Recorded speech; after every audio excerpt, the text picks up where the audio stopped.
People before politics, country before party. Just some of the words independent presidential candidate Robert F. Kennedy Jr. says he strives for.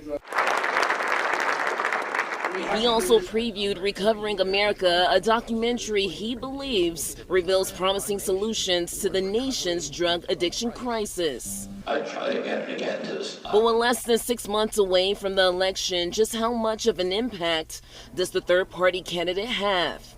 So the question that everyone is trying to figure out right now is whether his candidacy is likely to hurt Trump or Biden more. NMSU's professor of government, Dr. Corey Sukala, tells me neither Trump or Biden are concerned about Kennedy.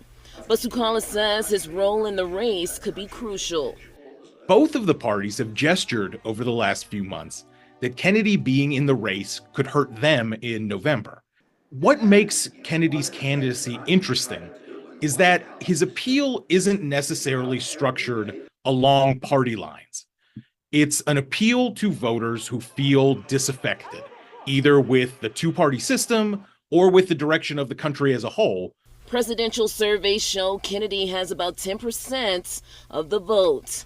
Kennedy says he believes he will influence the outcome of the election. My intended impact is to win the campaign and be president of the United States, and I'll have a big impact because I'll be addressing issues that neither President Biden or President Trump can address. We also asked if he'll be in the first presidential debate in June. We qualify for the presidential debate by CNN. We are litigating to make sure that we get on the stage. We believe that CNN will be breaking the FEC's laws on illegal campaign contributions if they stage the debate without me.